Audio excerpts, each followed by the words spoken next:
Well, if it's a choice between Al Gore and Joe Oliver on climate change, I think that we should be listening to Al Gore. He's studied the issue well. It's why you get those Nobel Prizes that they talk about. Look, Joe Oliver is an embarrassment to all of us. He is always out there attacking other people who are just saying the obvious. What is so obvious that Joe Oliver was saying? Well, he was saying that Canada's oil sands are an open sewer and that we should listen to that because, after all, he's a Nobel Prize winner, perhaps in sewer systems or sanitation. Well, joining us now from Washington is a man who knows Al Gore probably a little bit better than Thomas Mulcair does. I'm talking about our friend Marc Morano. Marc, should Thomas Mulcair, the official opposition leader of Canada, should he be putting that much stock in the sanitation expertise, I'm joking, or the oil sands expertise of Al Gore? No, it's amazing. Even the media does that. They mention this Nobel Prize. They'll even throw in his Oscar as though Hollywood confers some kind of scientific credibility to Al Gore. He won the Nobel Prize, by the way, as a political prize. It was not in science. It was not a scientific Nobel. It was just for raising awareness of global warming.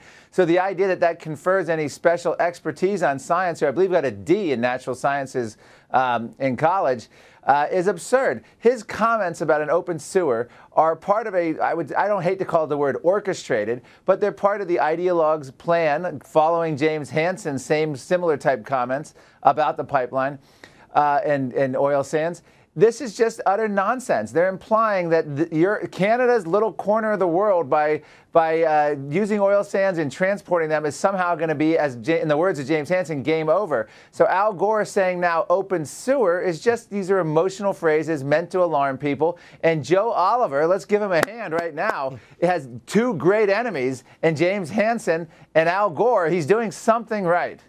You know, Joe Oliver is a fairly mild-mannered man. I mean, I've never seen him raise his voice or even get that effusive about anything. He just says, oh, Al Gore's over the top, James Hansen's going beyond the science. Like, he's actually quite mild about it. But the vitriol being thrown at him, it's sort of funny because, you know, the climate change, global warming alarmists claim to have science on their side. But sorry, just throwing insults like, you know, open sewer, if you have so much science behind you, why don't you deploy it? Why are you reaching for literally gutter or sewer insults? That's what puzzles me, Marc.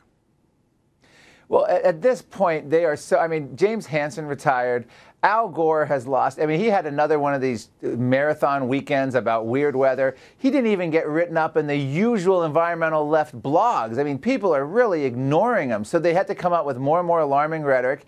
And they got to pick issues like the Canadian oil sands that's not really on the front page, at least in America at this moment, and they're trying to shape public opinion on it. So this is what Al Gore is trying to do.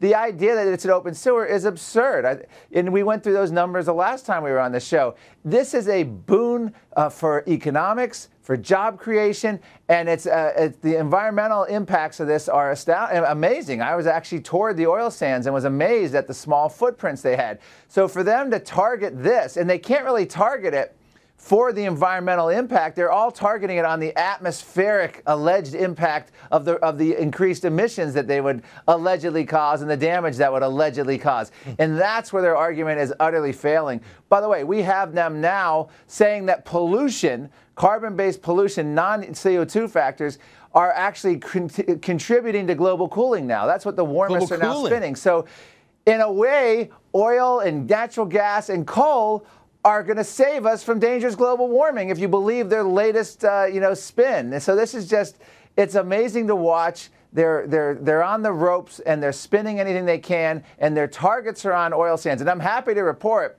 that all indications are in Washington that Obama is coming to an eventual, I would say, approval of this. It's a question of how long. It might drag out for another year, 2 years. But it looks like it's almost inevitable from all the signs now. The fact that John Kerry has removed himself from the debate and basically said he's staying away as far away as possible, he would have been one of the biggest obstacles in approval of this. But I think it's all going to come down to timing, and it looks like it could be a long time. Jeez. Well, and every day that goes by, 800,000 barrels are bought from Venezuela. That's a lot of money America's paying that corrupt country. Marc, thanks for joining us today.